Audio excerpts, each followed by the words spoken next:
continuing in Seneca's On the Happy Life, De Vita Beata. In this handy Oxford World's Classics edition, we're on page 86.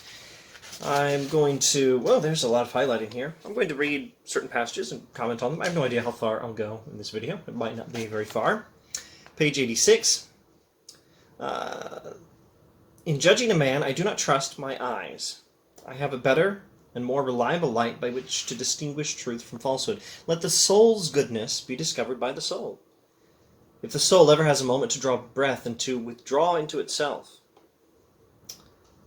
And then he describes what the soul does withdrawing into itself and paying attention to all its mistakes, all its character failings.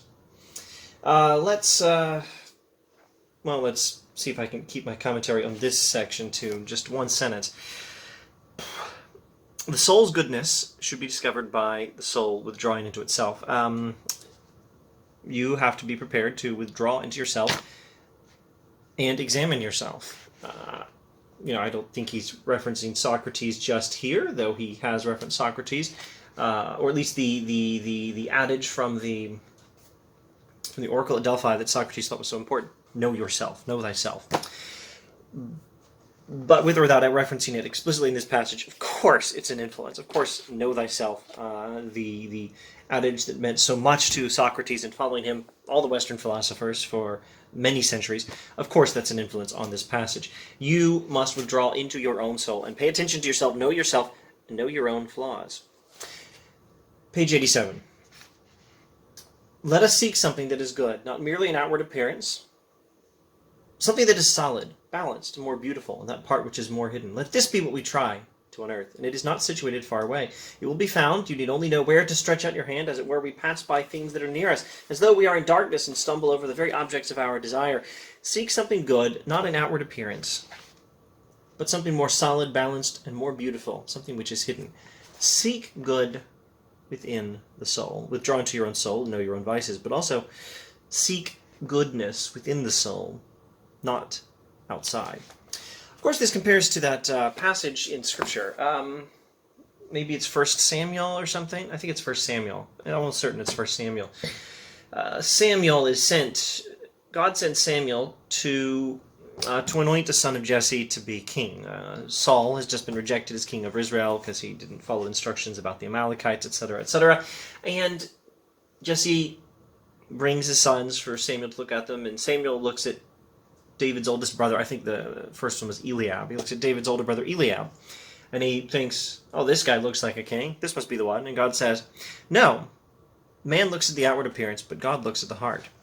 So the person God had selected to be king was David, because God could see that David's heart was more fit to be the heart of a king than Eliab was fit to be a king, even if Eliab had the sort of body you'd expect from a king, tall, strong, etc., etc. All right, let us seek something that is good, not merely an outward appearance, something that is solid, balanced, and more beautiful. Look within, look to the soul. Of course, Augustine also talks about this stuff a lot, too. Lots of philosophers will talk about this sort of thing. I'm not saying it's the same thing. I'm not saying what Seneca says is the same as what Augustine says, and what Scripture says is the same as what Seneca says, or even what Scripture says is the same as what Augustine says. But there are connections, there are correspondences, there are correlations.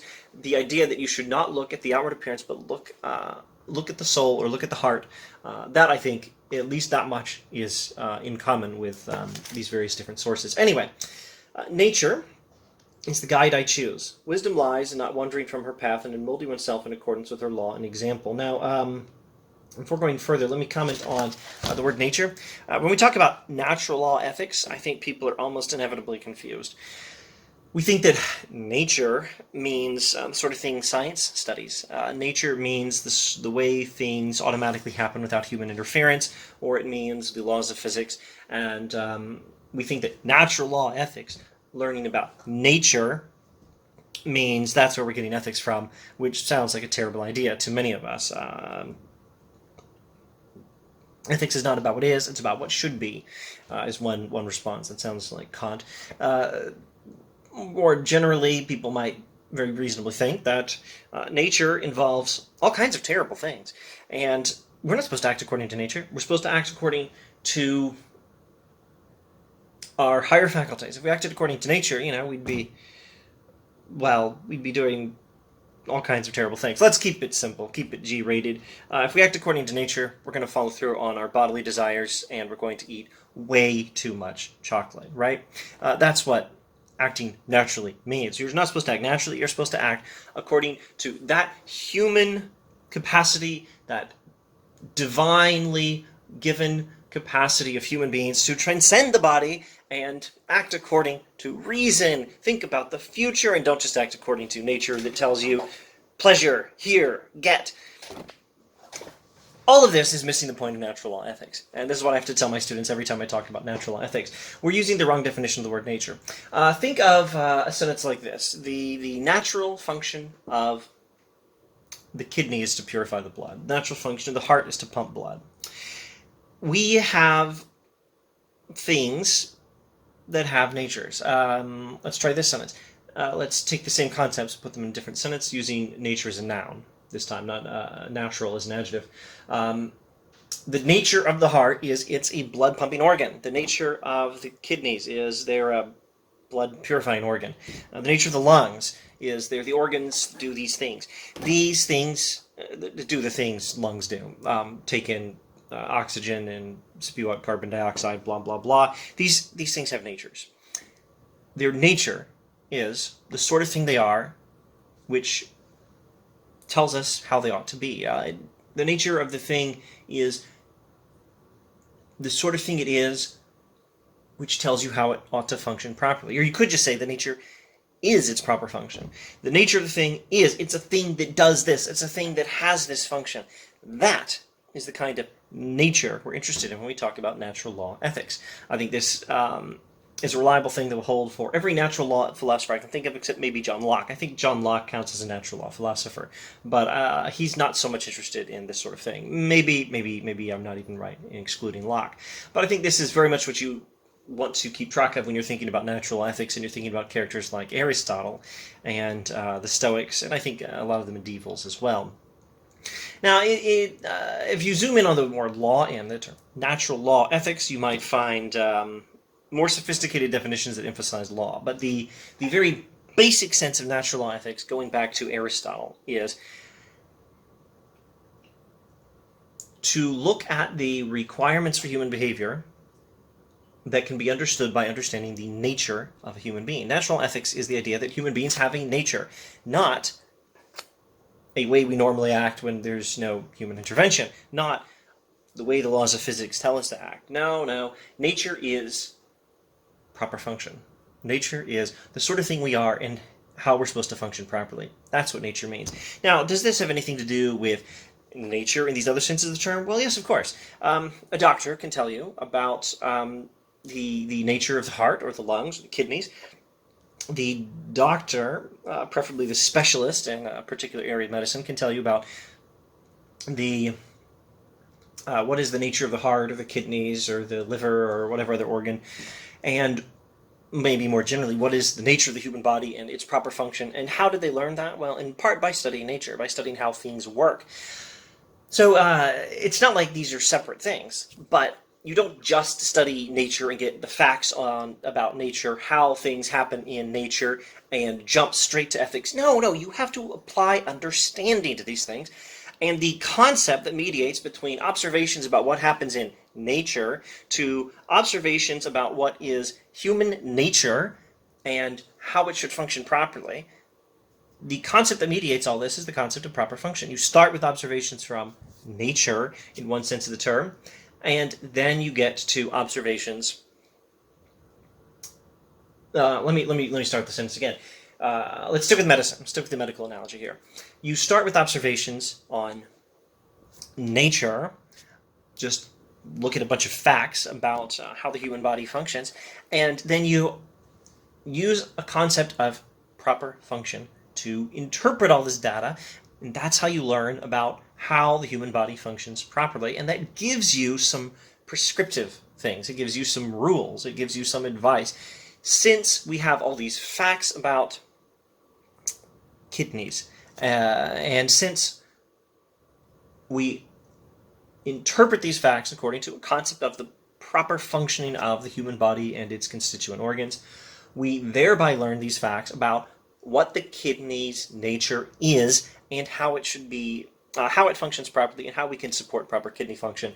And then having gotten to this point, then you'll get some very practical advice, like drink lots of water to avoid kidney stones or whatever. Okay, so with ethics, it's very similar. With natural law ethics, it's very similar. You start with observations on all the facts. You observe how things happen, and you interpret them according to some concept of human proper function, and that gives you some facts about what is human proper function and some advice for how to achieve it. That is what natural law ethics is, and it's not totally separate from nature, but if you just have that one concept of nature and you ignore the concept that makes natural ethics, you're just going to be confused. Focus on the fact that humans have natures. Or maybe I should say it this way. Maybe I should back off just the tiniest bit and say, just focus on the concept human beings have natures. Focus on the idea that human beings have natures. That's the central concept of natural law ethics. And maybe I should say that's the central thesis of natural ethics. Natural law ethics is the thesis that humans have natures. So in some natural law ethics, the emphasis on nature in that one sense is going to be a little more pronounced. In some versions of natural law ethics, there may be very little emphasis on that. Stoics will do some of both. Now I'm going to go to the introduction to this text. Let's pause and confirm who wrote the introduction. This guy. Can you read that? Tobias Reinhardt. I don't know if the camera's focusing properly. I don't think it is. Tobias Reinhardt wrote the introduction to this book. Now, in page XIII, that is to say page 13 of the introduction, we have these remarks. Living in accordance with nature and acquiring a notion of the good. Now, this is Reinhardt, not Seneca, but talking about Seneca. Living in accordance with nature and acquiring a notion of the good also required developing a complex understanding of the processes and events of the world and universe as a whole, which itself is conceived as rational and well-ordered. Thus, living in agreement with nature refers both to human nature and to nature generally speaking, which is to say, we're using that sense of the word nature. That's just going to confuse you if you think natural law ethics means nature and miss the concept of proper function, the idea that human beings have natures, which involves some information about how we ought to live.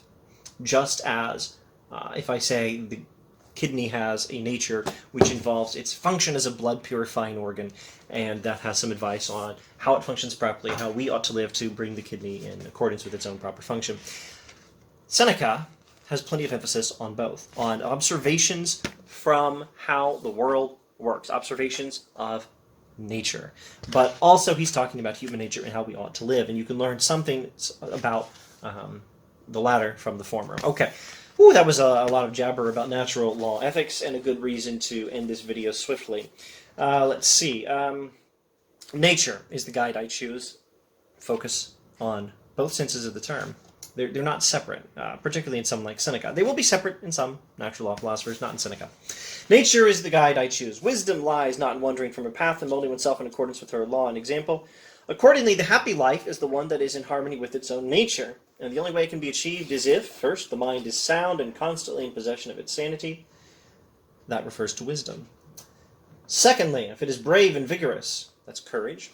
And in addition, capable of the noblest endurance, adapting to every new situation, attentive to the body and to all that affects it, but not in an anxious way, and that is moderation. And finally, if it concerns itself with all the things that enhance life without showing undue respect for any one of them, taking advantage of fortune's gifts, but not becoming their slave, and that is justice. So, nature. He talks about nature, and he says the happy life is a life lived in accordance with nature, and then he says that can only be achieved if we have these four virtues: wisdom, courage, justice, moderation. These are the classic cardinal virtues. The list of four virtues. Now, for most of us, indeed, even for an expert, if there is an expert out there, it won't do any harm to review the basics. Mere Christianity by C.S. Lewis introduces the cardinal virtues very well. But this goes back through all kinds of medieval and ancient philosophers. Aquinas will talk about these four virtues. Augustine will talk about these four virtues. Seneca talks about these four virtues. And Plato's Republic, I believe book 4, and then book 8 talk about these four virtues. Nature is the guide I choose. Follow what nature says us. Live in harmony with our own nature, understood properly. And this involves the virtue first of wisdom. The mind must be sound and in possession of its sanity constantly. Second, courage. Endure everything. Your soul ought to be capable of the noblest endurance. And also be attentive to the body, but not in an anxious way. That means moderation. Oh, sorry. Secondly, if it is brave and vigorous, that's courage. And in addition, capable of the noblest endurance. So actually, there's a shift from courage to moderation, and some details like noblest endurance. It's hard to tell for sure without checking the Latin, or spending a little more time than I have in this video available to tell whether it's with one virtue or another. But the virtues are connected, and it wouldn't be a bit surprising if Seneca thought that one characteristic of one virtue is also a characteristic of another. One flows into the next, so to speak. Where were we? Justice. Concerns itself with all the things that enhance life without showing undue respect for any one of them. Taking advantage of fortune's gifts, but not becoming their slave. Takes advantage of what health, what money, what power, what good reputation fortune may allow you to have, but never become the slave of these things. That would be unjust. Justice means giving to everything its due, giving to everything what it deserves.